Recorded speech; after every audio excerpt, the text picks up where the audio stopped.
यह न भारते तन्न भारते, जो महाभारत में नहीं है वो आपको अन्यत्र कहीं नहीं मिलेगा। जैसे आदिवासी था इसलिए एकलव्य का अंगूठा मांग लिया गया। अरे आपको पता ही नहीं है सच्ची कथा क्या है। महाभारत में कहीं द्रौपदी ने नहीं कहा कि अंधों के अंधे पैदा होते हैं। महाभारत में स्पष्ट उल्लेख है कि कर्ण और अर्जुन एक ही गुरु द्रोणाचार्य के शिष्य थे, इसीलिए तो दोनों के बीच में कंपटीशन था। भ्रांति यह है कि महाभारत महर्षि वेदव्यास की रचना है। यद इहास्ति तदन्यत्र यन्ने हास्ति न तत्क्वचित्। जो यहाँ है भैया वही आपको अन्यत्र कहीं भी मिलेगा, जो यहाँ नहीं है वो और कहीं नहीं। IUI baby, IVF baby, test tube baby, surrogate mother, incubator में बेबी होने लग गए, तरह तरह के इस प्रकार की आपको आज के विज्ञान में जेनेटिक तरक्की दिखाई देगी। भैया इनके सारे तथ्यों के साथ प्रमाण मैंने प्रस्तुत किए हैं। महाभारत की कथा के जो प्रमुख पात्र हैं उनके जन्म में ये एक एक विज्ञान मैंने आपको वहां बताया है। महाभारत का काल कैसा काल था, विचार करेंगे ना तो आंखें फटी की फटी रह जाएंगी। अश्वत्थामा उत्तरा के गर्भ के बालक को मारता है लेकिन उत्तरा की मृत्यु नहीं होगी। आप कल्पना कीजिए, मतलब दिव्यास्त्र भी किस प्रकार के हुआ करते थे। अगर ये जानना है कि भैया स्त्री पुरुष के संभोग में किसको अधिक आनंद की प्राप्ति होती है, पुरुष को या स्त्री को, कभी आपने सोचा है कि एक गांधारी 100 पुत्रों को जन्म कैसे देगी? आपके हर प्रश्न का जवाब दिया जाएगा। Mahabharat by doctor Harinivas.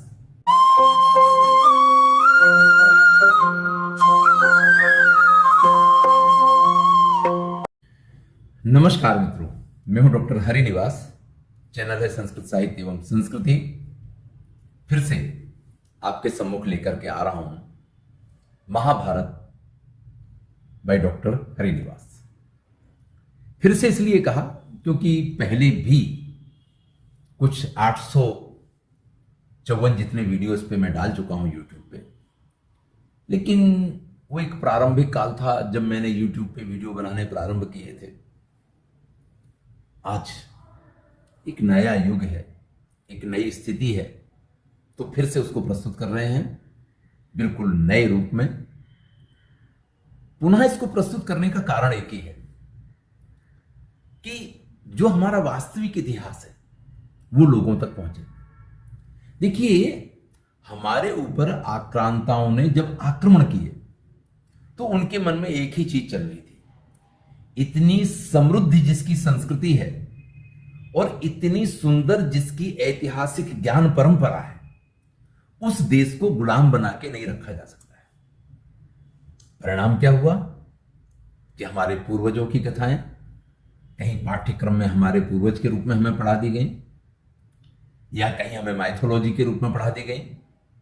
जो वास्तविक हमारा इतिहास है उससे हमें कोसों दूर कर दिया गया और एक नया ही इतिहास हमें पढ़ाया गया है।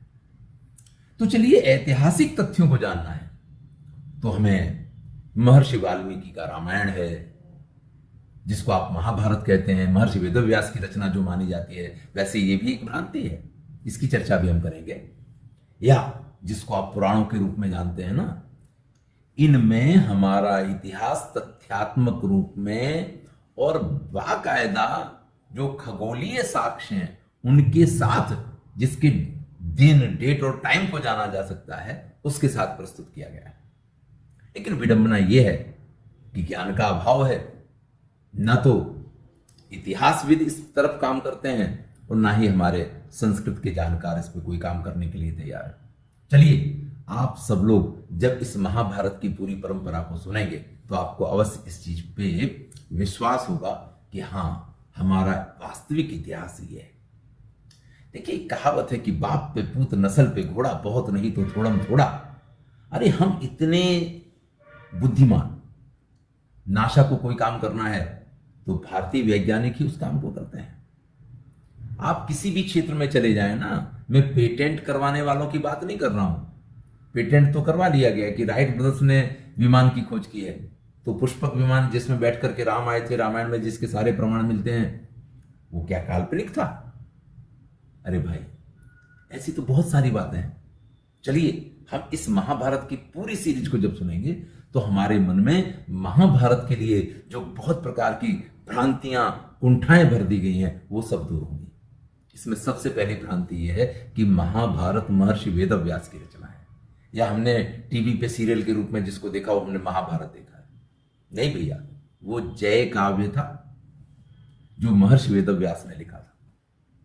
श्लोक है, जब महर्षि वैशंपायन जन्मेजय को ये कथा सुनाते हैं तब वो कहते हैं, नारायणम नमस्कृत्य नरम चैव नरोत्तमम देवीं सरस्वतीं व्यासम ततो जयमुदीरयेत्। वो जय काव्य सुना रहे हैं, और वही जय काव्य था जो कौरवों और पांडवों के युद्ध के बाद जय और पराजय को लेकर के लिखा गया था। लेकिन वो कथा जब जन्मेजय को सुनाई गई तो भारत काव्य बन गया। और इसी प्रकार से सूत जी ने जो कथा वैशंपायन ने जन्मेजय को सुनाई है, महर्षि वेदव्यास के शिष्य वैशंपायन ने, वही कथा जब सूत जी 88,000 ऋषियों को सुनाते हैं तब वो महाभारत का रूप ले लेती है। और महाभारत क्या है? यह न भारते तन्न भारते। इसका स्वरूप तो यह है कि भैया जो महाभारत में नहीं है वो आपको अन्यत्र कहीं नहीं मिलेगा। पूरे भारतवर्ष में वो उस चीज की प्राप्ति नहीं हो सकती है। यद इहास्ति तद अन्यत्र यन्ने हास्ति न तद क्वचित्। जो यहां है भैया वही आपको अन्यत्र कहीं भी मिलेगा, जो यहां नहीं है वो और कहीं नहीं है। आपको कोई प्रेम प्रसंग देखना हो, इसके बाद चाहे किसी फिल्म की स्टोरी लिखी गई हो, चाहे रोमांटिक स्टोरी हो, चाहे वो हॉरर हो, चाहे वीर रस से परिपूर्ण हो, कुछ भी होगा, उसके मूल या उस प्रकार की कथा आपको महाभारत में अवश्य मिल जाएगी। महाभारत का काल कैसा काल था? विचार करेंगे ना तो आंखें फटी की फटी रह जाएंगी और हृदय गर्व से भर जाएगा। आज के युग को लोग विज्ञान का युग कहते हैं। यहां एआई आ गया है? यहां विज्ञान ने पता नहीं कितनी तरक्की कर ली, हमें ऐसा लगता है। भैया कुछ नहीं कर लिया अभी आपने अभी महाभारत के काल के अनुसार उस समय जो विज्ञान की स्थिति थी, आप उसकी 50% पे भी अभी नहीं है।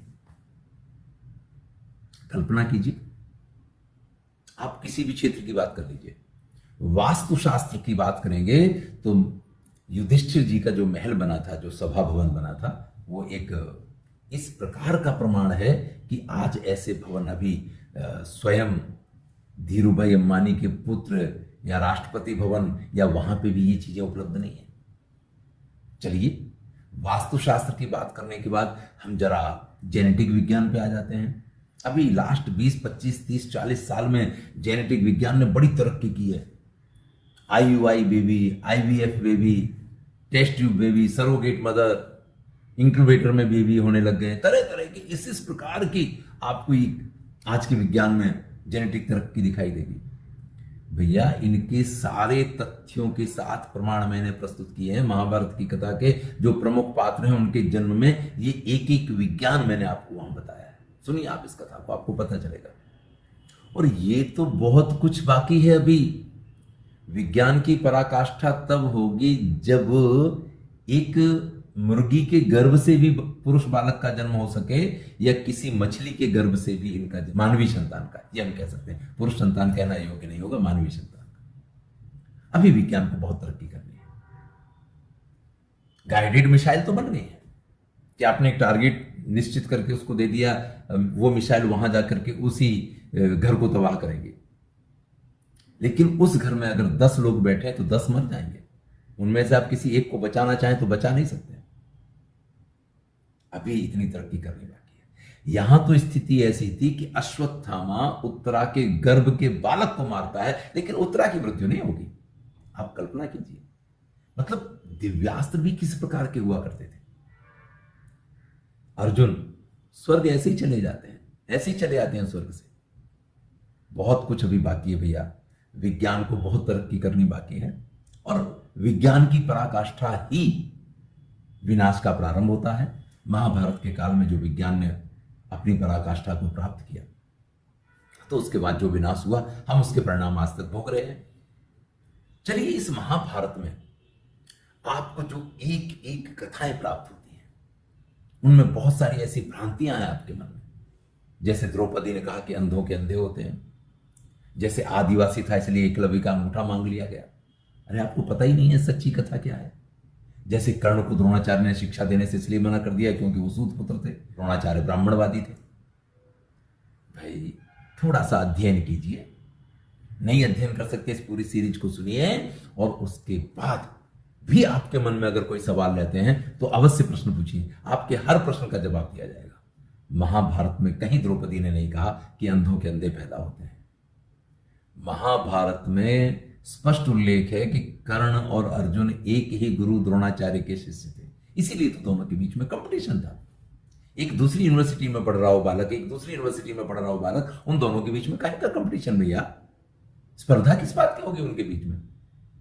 लेकिन चूंकि हम तो कथा को कथा के रूप में सुनते हैं, हम उसमें तथ्य क्या है उसका विचार ही नहीं करते हैं, और जब हम उसका विचार नहीं करते हैं तो हम उसकी तह तक नहीं पहुंच पाते हैं। लोग हमें जो पढ़ा देते हैं, जो समझा देते हैं, हम उसी के आधार पर चलने लग जाते हैं। कभी आपने सोचा है कि एक गांधारी 100 पुत्रों को जन्म कैसे देगी? अपने जीवन काल में कोई स्त्री 100 पुत्रों को जन्म दे सकती है? और अगर 100 पुत्रों को जन्म देगी तो जब 100वां पुत्र उसका जन्म लेगा, तो पहला पुत्र अगर वर्ष में एक बालक को भी जन्म देती है, चलो 2 बालकों को भी जन्म दे, तो सबसे बड़ा पुत्र जो है वो तो मतलब हर बार ट्विंस होते रहे, इसकी बात कर रहा हूं। बाकी तो एक वर्ष में 2 बालकों को जन्म दिया ही नहीं जा सकता है, तो बड़ा पुत्र तो उस समय 50 वर्ष का होना चाहिए। आपने कभी विचार किया कि जिस द्रौपदी का जन्म यज्ञ कुंड में से हुआ है, वो इतनी मानवीय भावनाओं से, संवेदनाओं से, किस प्रकार से? अरे भाई एक रोबोट है वो, तो जिसने माता का स्तनपान ही नहीं किया, माता के गर्भ में जो नहीं रही है, यज्ञ में से ऋषियों ने उसको उत्पन्न किया है। लेकिन हम सिर्फ कथा को कथा के रूप में सुनते हैं, हमारे मन में कोई प्रश्न ही नहीं आते हैं। और ये याद रखिए, जब आपको अपने ज्ञान को बढ़ाना होगा तो आपके मन में प्रश्न होने ही चाहिए। इस महाभारत में जो मुख्य कथा जय काव्य है वो तो आप सुनेंगे ही, लेकिन जिसके लिए इसको कहा जाता है कि यद इहास्ति तदन्यत्र, वो महाभारत के आसपास की सारी कथाएं, जिसमें हमारी सृष्टि की पूरी प्रक्रिया है, ऋषियों के वंश का वर्णन है, सूर्य वंश का वर्णन है, चंद्र वंश का वर्णन है, और एक ऐसे राजा जो कुछ समय स्त्री के रूप में रहते थे, कुछ समय पुरुष के रूप में रहते थे, पुरुष के रूप में भी उन्होंने संतान को जन्म दिया और स्त्री के रूप में भी उन्होंने संतान को जन्म दिया। कहां है आज का विज्ञान? यहां जेंडर इस प्रकार से बदले जा रहे थे। और उसके बाद अगर ये जानना है कि भैया स्त्री पुरुष के संभोग में किसको अधिक आनंद की प्राप्ति होती है, पुरुष को या स्त्री को? पुरुष के रूप में मैं ये नहीं जान सकता हूं कि मेरे जितना आनंद स्त्री को मिलता है या नहीं, और स्त्री के रूप में वो नहीं जान सकती है कि पुरुष जितना आनंद उसको मिलता है या नहीं। लेकिन ये एक ऐसी व्यक्ति है जो बता सकती है कि उसको किस रूप में अधिक आनंद की प्राप्ति होती है। वो भी कथा है। महाभारत में महाराज युधिष्ठिर का राजसूय यज्ञ भी है, और राजसूय यज्ञ करने के बाद 100 अश्वमेध यज्ञ के बराबर जिस एक राजसूय यज्ञ को माना जाता है, उनको फिर से वो अश्वमेध यज्ञ भी करना पड़ता है। आप कल्पना तो कीजिए, यहां श्रीमद् भगवद गीता, क्या ज्ञान है। आपको मैनेजमेंट पढ़ाना है, आपको जो पढ़ाना है, हर जगह पे ये उपयुक्त ग्रंथ है, आपके जीवन का मार्गदर्शक है। और उन कृष्ण का संपूर्ण चरित्र, जब तक वो परधाम नहीं चले गए तब तक की पूरी कथा। इतना कुछ यहां है कि भाई मैंने 854 जितने वीडियो में इसको प्रस्तुत किया था, तब एडिट वगैरह मुझे नहीं आती थी और मेरे पास ऐसा कोई माध्यम भी नहीं था। लेकिन अब जब ये माध्यम खड़ा हुआ है तो सारे वीडियो फिर से आपकी सेवा में प्रस्तुत कर रहा हूं। Mahabharat by doctor Harinivas.